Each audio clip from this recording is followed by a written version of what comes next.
I'm Brittany. And I'm Heather. Welcome to Okayest Moms, the podcast. A place to be more than just mom. Hey, everybody. Welcome back to another episode of Okayest Moms, the podcast. Brittany here. And Heather. Hello. Hi. Spring break season is upon us. Isn't it crazy how everybody has such a wildly different spring break? It's literally like all of March and all of April. Somebody has spring break in there. Well, and then in some districts, they have like a ski week in February too for all the like president holidays. So I feel like between February and April, like somebody somewhere is not in school. Yeah, and that just stresses me out because then May and beginning of June and then school's out for summer. Mm-hmm. I know. We're like, the beginning of spring break is always the time of year where the snowball begins to build. Mm-hmm. Yeah, for sure. That's what I figured. Even Siri agrees. Siri, what the heck? I didn't see anything. Although it's funny because a lot of districts, especially in our area, have seen declining, increasing absenteeism. And parents just don't care anymore about pulling their kids out of school. And I'd argue around our area, parents never really cared about that. But post-pandemic, it's really increased. And I think it's a combination of, we need to seize the day and go to Disney World now. And this is the cheapest time, forget school. But I also kind of think it's a little bit of like thinking that school is kind of disposable after it kind of was for a couple of years. And it's just an interesting thing as we approach spring break. And that's typically like a travel time. And I don't know that it is so much anymore because parents are traveling all the time. Yeah, that's true. I was going to say, I bet it's just because it's cheaper to travel in off times because right now everything is so freaking expensive. But I don't really think there are off times so much anymore, especially with, rotating spring breaks and all these other school holidays that we have. And I mean, just thinking about like Disneyland, for example, there used to be, you could go in January and pull your kids out of school and have walk onto every ride. And I don't think that's a thing anymore. I think there's just people have decided that traveling and doing things outside of the classroom is more valuable than being in the classroom, which I, to an extent, agree with, but also don't make your teachers do an independent study. I was just going to say that. Thanks. Skip the independent study. You don't need to do it. Although you watch, all these administrators are going to cut for us now. So, well, yeah. Here's the thing is that if you are going to be gone for more than if you're going to be gone for at least a week, do the independent study because then the school will still get credit for you being there. But if you're going to go through the trouble of requesting an independent study, please complete the independent study because it is a lot of work for teachers to do, a lot. And it's very frustrating when that doesn't get done. And then, so that's my teacher PSA. Okay. Get off your soapbox. Let's talk about the episode. All right. So we have a guest today. Her name is Kailan Carr, also known as the Quiet Book Queen. And her whole goal is to help you find screen-free ways to entertain your children without being their cruise director, constant companion, sidekick, let them play without you. Amen.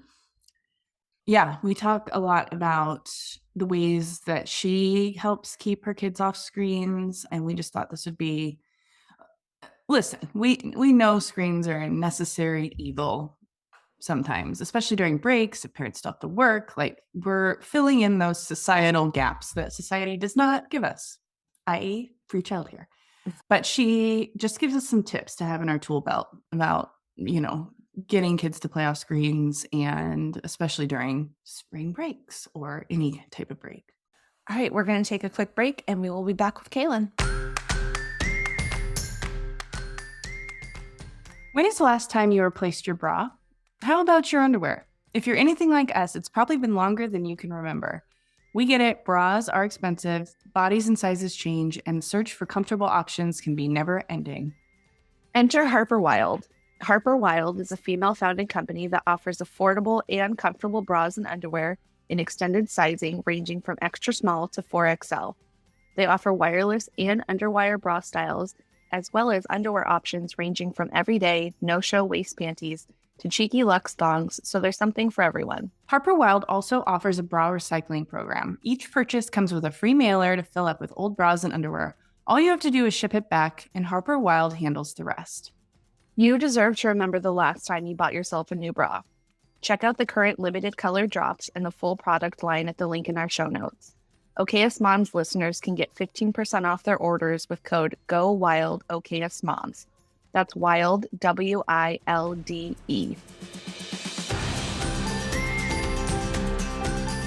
When I tell you that Brittany and I were beyond excited to bring on House of Wise as a podcast sponsor, it's a bit of an understatement. We have both tried various CBD products over the years to little success. Some flat out didn't work, and almost all of them taste pretty gross.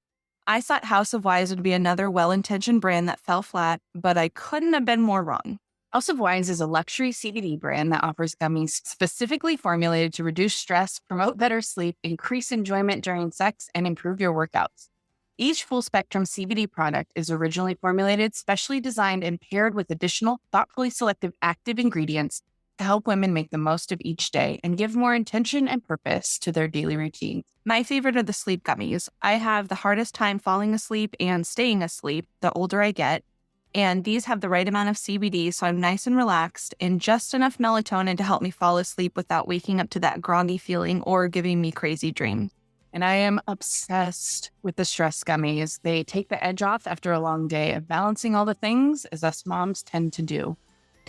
Not only does House of Wise offer great products, they're also a thoughtful, intentional, women-owned company. House of Wise has an ongoing partnership with the Last Prisoner Project, which is dedicated to decriminalizing cannabis. If you've been thinking about trying CBD, this is your sign to try House of Wise. Go to okayestmoms.com/wise. Hi, Kailan. Welcome to our show. Can you tell us a little bit about yourself and your business, The Quiet Book Queen? Hi, I'm so happy to be here. I started it about 6 years ago. Well, first, I was a former teacher. I taught second grade, and then I decided to stay home and I had my daughter. And I knew that screen-free activities were going to be a priority in my life. Like, I wanted to try not to entertain them out and about. And so I remembered a quiet book I had when I was a child, and we couldn't find it. So I hosted a swap group with friends to make the process like a lot easier. And that turned out to be like a really big success and everyone liked it. I had about 20 friends like from Facebook do it. And so one friend was like, you should start a business and be imaginative play, like with finger puppets. It can be matching. There's really endless things, but it's so cool because it's one activity or it's one book with like so many activities in one place. And so that was like my goal when I was taking the kids to like the doctor and I didn't want to hand over my phone. Like we brought the quiet book and it was like this special activity. Kids really do like love to play with it. That's awesome. Spring break season is upon us, which likely has many moms wondering how they're going to fill all of this time. You firmly believe that parents aren't cruise directors, but what does that mean to you? Yeah, isn't it funny? So I have this business all about activities, but I realized like those are for the pockets of time of a parent's day when like you need something, like you're at an appointment, you are at a restaurant, and you just don't want to hand over a device, or you want to like connect and make memories and do things together. So that's like where my business falls in, but I am very much an advocate of not directing a kid's entire day.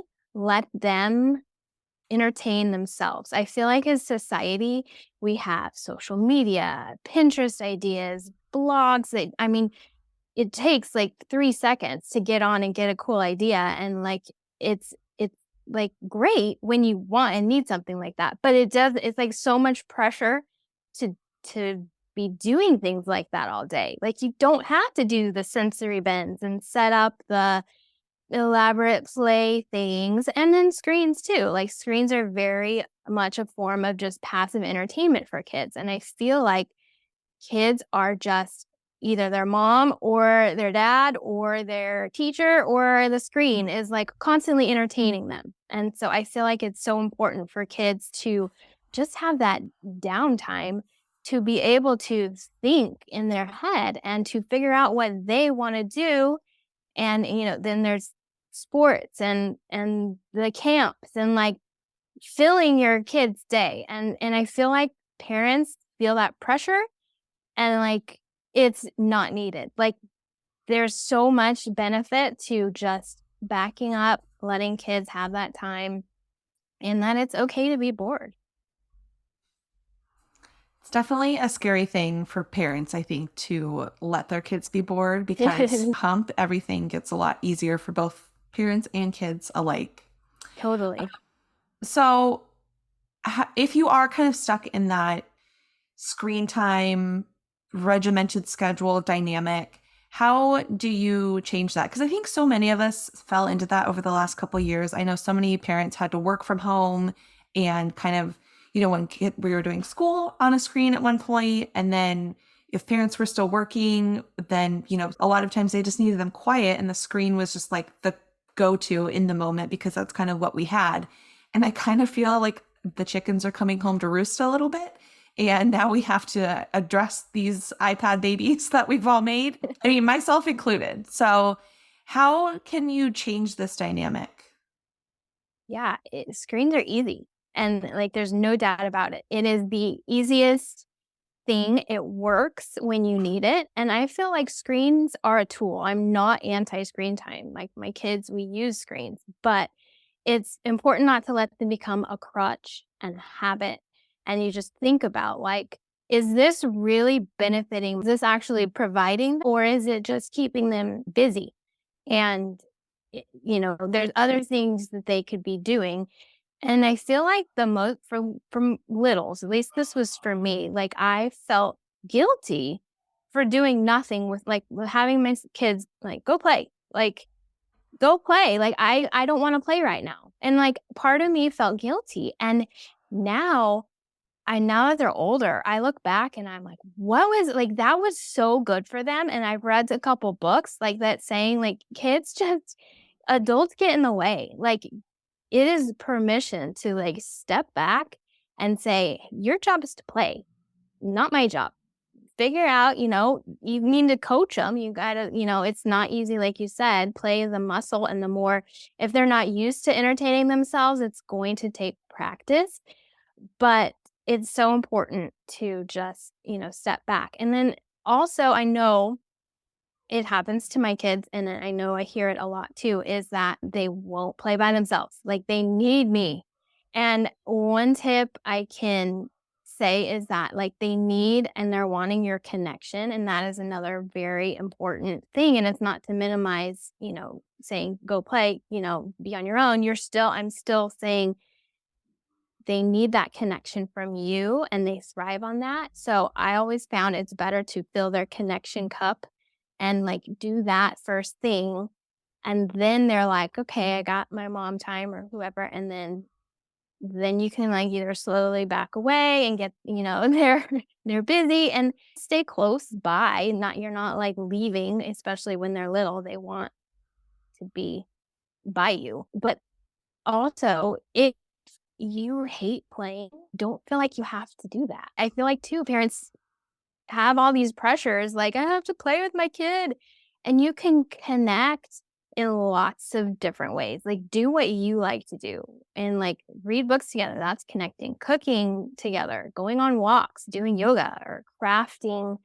If you like that, then do what you like with your kids and bring them into that. And that's your connection. I love that permission slip because I am definitely a mom who doesn't love playing with her kids. And I felt that guilt too. I remember looking at my oldest laying on the ground when he was a baby and I'm like, "Oh my God, I'm not doing enough. How do I play with this? How do I play with this thing?" And it starts at that age, like seriously. And it's drives me crazy that parents like that we put this on ourselves, but like your baby laying there is playing and like they don't need to be entertained. Like they just look at the ceiling fan and that is their, Right. you That was know, his favorite. enjoyment. And we as adults are like, oh my gosh, what am I doing? Like I'm not doing anything. I'm not talking to the baby. I'm not holding the baby. Like, and that's just it's all part. If you start from there and just give them that independence, it's important. This is one area where I think it's totally fine to go like full 80s mom because I think of the number of times that like adults play with me as a child, I'm like maybe like 5 times total. I can recall like my mom getting on the floor and playing with me. Like never happened. And Right? And it's like, I'm what totally happened? fine. It's like, it's so different now. And I'm like, well, hold it, hold it. We don't have to do this. We don't have to play this game. Yeah. I blame the patriarchy. So you are the quiet book queen. Those tend to be for younger kids, toddlers, and preschoolers. How do you scale this for older kids and tweens? Yeah. So my kids are 8 and 10 now. So I've gone through it all and we're getting up and higher, but I've found that well, screens seems to be like the obvious default. Like once kids get older, it's just like, all right, well, here's the video games, here's the iPad. Like this is how you entertain yourself. And I feel like if you don't want that to happen, you just set boundaries and let your kids still be kids. Like screens make them grow up so much faster than what they're needed. Like kids who are 10 years old still like to do things that are kids, even like 13-year-olds. If you just remove those devices and like they're not part of the picture, like kids will find other things to do that interest them. And so right now, for example, my son is 8 and he got a book on magic from the library and has been like totally into like being a little magician and like learning these magic tricks. And Legos are always a big hit, like making bracelets and jewelry for those teens, like cross stitching. Like I did that when I was a kid and like teaching my daughter how to, those crafty things like origami. And then we cannot forget just to like go outside and play, like do things outside, ride your bikes, play with friends in the neighborhood. Like that is such a valuable time. Like the other day I saw my kids with the little neighborhood crew. They came in and they got a board game and they were just playing outside in the front yard with the kids with the board game. And so we as adults, I feel like we think they're a lot older than what they really are. And of course, they're going to love the screens and default to that, but you can't count out all those other things. And then, of course, reading books. Like, it's easier now because they can read, and when they're little, it's harder because they can't read, and you're like, "Ooh," like, you can't just say, "Go read a book," but my kids will, just sit and read now, and that makes it a lot easier. Just take books in the car and at appointments and things like that. Yeah, I am now spending most of my days with 9-year-olds. And I can attest, like the things that I hear them saying, like just, talking amongst themselves. And I'm like, my like head like snaps like multiple times a day. I'm like, how do you know about that? Or like, how are you making a joke like that? Like, how do you even have that background knowledge to know that that's funny? And it's just, I'm like, you are 9, please act that way. But the things that they're always talking about are video games, things they've seen on YouTube, things like that. And I know there's so many different ways you can set parameters around those things, but that's always what it comes back to. And I'm like, it's really made me, in just such a short amount of time that I've been in there, made me really think a lot about my own kids' screen time usage and kind of how important it really is, because it does give a break to my husband and I on weekends and things like that. But now it's like, well, is it really a break if this is the outcome of it? So it's definitely a double-edged sword for sure. It is. It is. I say, like, it is like an investment in their future. Like, it's super hard in the beginning, but it pays off so much when they're older and like can entertain themselves and you like their mental health. Like I struggle. Like I got on TikTok recently because it's like, hey, everybody, like the business thing to do, like everybody gets on TikTok. And I'm like, I don't like this. Like the mental part of it. And I'm like, how are young kids? There were young kids who were like 12 years old following me. Like that's all my followers were.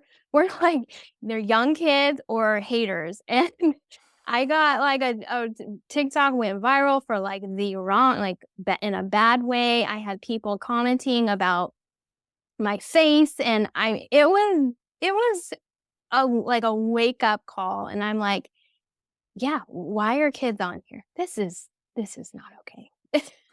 Well, and socio-emotional learning and mental health, especially like in tweens and teens, has been such a big buzzword the last few years. And I think when when kids are outside hanging out with the neighborhood kids, that forces that face-to-face socio-emotional interaction. And it's a pain in the ass as a parent because speaking from firsthand experience, because when your kid comes in crying, you're like, now I have to go outside and figure this out and like decipher all the stories and probably talk to another parent and like get to the bottom of this and like talk them through it. And it's a pain in the ass. And so many times I'm like, no, you're not going outside to play because I don't feel like dealing with that right now. But if the alternative is that they're getting those interactions online in a much higher stakes and like in a much different way, it's worth the trouble, which, and I know is almost like a privileged viewpoint, because if you're struggling with your own mental health, then of course that's not going to be the first thing that you're going to have the spoons and energy to take on. Right. But Mhm. it really is, it's a different interaction when it's kids that are your peers face to face out in the neighborhood than peers online in a virtual setting. Yeah. And it still happens. Like we had an just incident this week. My daughter's 5th grade. She doesn't have a cell phone, but she has friends who do. So I have them text my phone number. And we had an issue with things being sent. And I had to, it's you still have those issues, but then you don't know the parent. You don't know the kid. You are having to like muddle through this mess, and parenting is just, I mean, it is not easy. Like this time that we're alive in and having to raise children and having no idea what, like, I feel like we're in this big experiment. We are experimenting with our kids. Like my kids were born at the same time as the iPad, like came out, and it was like this new cool thing. I was like, great. And then we used it like potty training, like, I have pictures of them, and then, like, the tantrums that, like, came out of it, and, like, they wouldn't listen to me, and I was just like, "I don't like this thing, like, this is not my kid," and I literally put it in the drawer one day and was like, "I'm not bringing this back out," and out of sight, out of mind, and we stuck to TV, and, like, they were perfectly happy with, the same amount. I got my break, and then it's just it's hard, basically. It's not fair that we have to, keep learning, and, like, the research has come out, like, now I see, and, like, it's not so great for the kids, like, for their brains are growing, and it actually is changing their brains, the addiction and dopamine pathways that are happening. I mean, it's a lot for a parent. And then we just get the marketing and the big tech companies who are like, "Use this. It's great. Like, use this." And it's not easy. Yeah, the addiction is definitely apparent, especially in my neurodiverse kids. I see it like it's very apparent. And so but again, it's a double-edged sword, because if that's, like their reward they're working for, then and that's what they want, and that's how you're getting them to do X, Y, and Z. But I mean, there is a very clear difference in behavior, you can tell. One thing that all of this makes me think of is just like a mess. So how do you contain and manage the mess? Because like I love all this, like do an art project, do like Mhm. build something.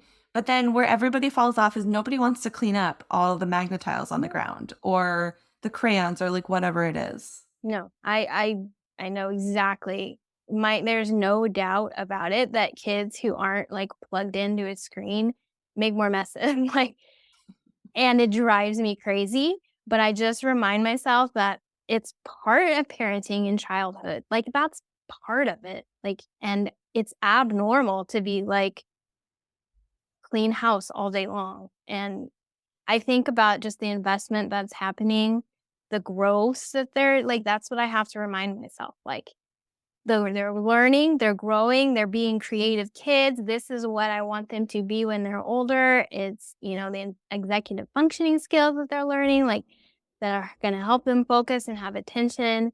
And, like open-ended play, and it doesn't have to mean like you get out the messiest rice sensory bin all the time. Like, I actually had a really low tolerance for those kinds of activities when my kids were little, and I would only do them, like, rarely, and it was when I needed to clean the floor already, and or we just take it outside. So, like, also, like, open-ended play can mean you just go outside and let them dig in the dirt, and or, like, play in the bathtub and, like, bring the blocks in the bathtub or, like, the paint, and so, like, it's not a mess. It's just, like, already you just wipe it down. And then, like, cleaning up is an important skill that needs to be learned also. We're still working on it, but, like, if you don't practice that and make it part of your routine, like, I mean, it's screens are a tool. In the balance between, parents, like, you need it for you. I'm not, like, saying anything wrong with using them for you. Like, you need to be mentally there and with it, but also you need to think about, like, your important job, raising your kids. Like, think about the future, and you want to just take a look. Like, is it happening every day, all day? Like, just take a step back and take a look at your kid's day, and you know maybe there's different areas that you can do less of, and maybe you don't like the open-ended play could just mean like you guys go out on a walk and like they can play and like learn and observe outside where you're not stuck inside. It helps break up and minimize those times where you're just like, it's a mess in here. And like, I don't want the kids to make a mess. So there's definitely other options besides having the house a wreck. Yeah. For me, so my kids are 6 and 8 now. And really surprising to me is how quickly my influence on them has worn off. And I don't think like screens are 100% to blame, but I definitely feel like, they're more influenced on like what their friends are talking about now. And first grade, more than I thought they would. I thought we had a few more years. Yeah. And so it kind of just comes down to what kind of influence what do I want to do with the little bit of influence that I have left? And so I'm trying to be more intentional about what that is. And so that means like for our family, like getting outside more often is a priority, whether that's just like going down to the neighborhood park or something. Like we're not going to spend our time during the week because our house, we've decided like during the school days, there's no screens for the kids. But now we're at the argument stage where it's like, but you get them. Like, listen, kid, it's too late for me. Save yourself. That's why I'm the mom. So you mentioned reading earlier for like a busy activity for older kids. You have a master's in reading and literacy. Can you give us a few quick tips for raising readers? Specifically, like the school age kid who is capable of reading but thinks it's boring. Yes, and it can be a challenge for some kids, and I can see how it's boring when they are comparing it to the powerful dopamine triggering devices that like make them feel good and want more. And that is like a huge concern to me about screen time, is that our kids are going to think that real life is boring. Like, they're not gonna like want to exist in this world. I do have some tips. I would say that number one, to show that you value reading in your home. Like, fill your home with books. Make it a priority to go to the library and check out books. Read together. Read, chapter books together. Listen to stories or podcasts. But you can even like get it started in the car where like you're listening to an audiobook and then say, oh, we're home, let's go finish it, let's continue it, like reading, so they're like into the story, and then you're finishing the book like in person. And then I always just turn to books instead of screens when you need like that waiting time. So like my kids would keep books in the car when we have appointments, they bring books in. Just like whenever you think like, oh, let's just resort to a screen, like change it out for a book. And then let your kids see you reading too. Another like mom guilt thing is like, oh, I don't, On my Kindle, on my iPad. In my audiobook. Yeah.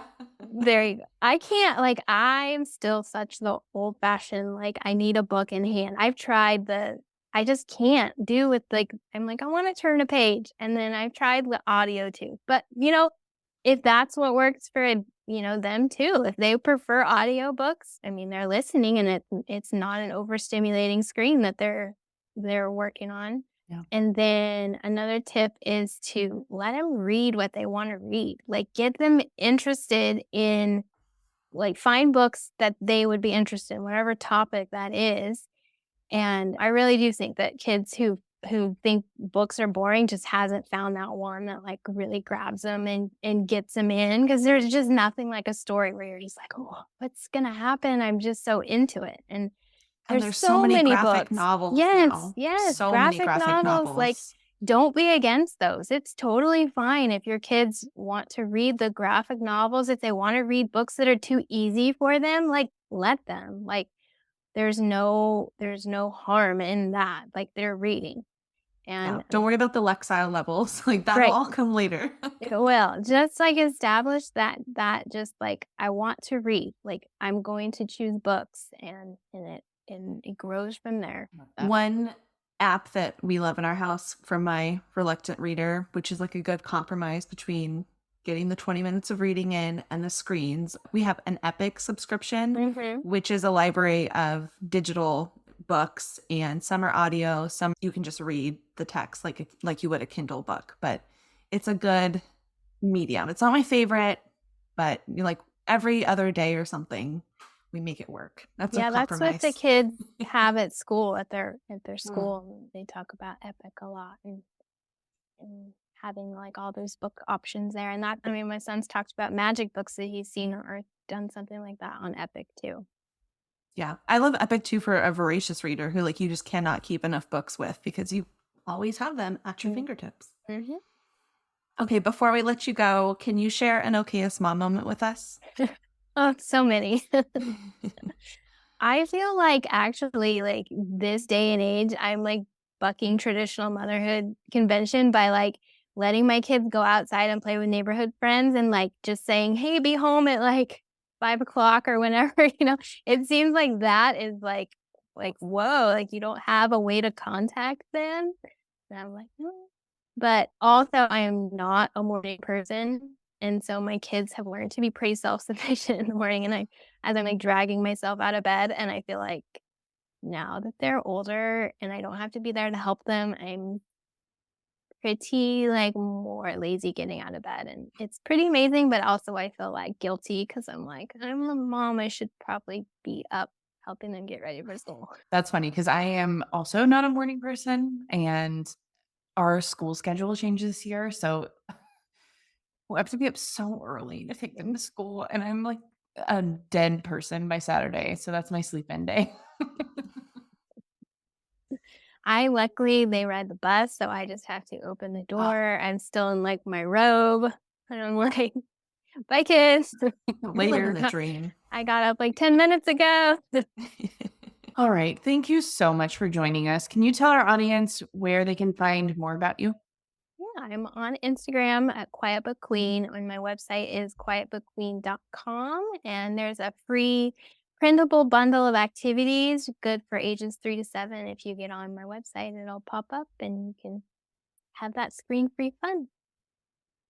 Awesome. Thank you. Thank you for having me. If you like what you just heard, and we hope you do, you can find more of us online at www.okayestmoms.com.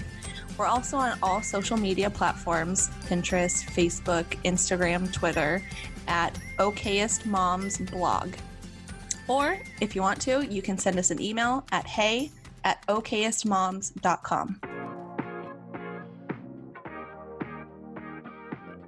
Hi, everyone. I'm Megan. And I'm Wendy. And we're the co-hosts of Long Story Short, the podcast. We're real life best friends, and we're your best friends on the internet. Every Thursday, we discuss the topics that are on our minds, from midlife to parenting teens and pop culture. We keep it real with a lot of laughs and a lot of humility. We promise we don't have all the answers. We would love for you to join our community of listeners. Listen anywhere you get podcasts. You can also find us on social media. We're at Megan and Wendy everywhere, and our website, meganandwendy.com.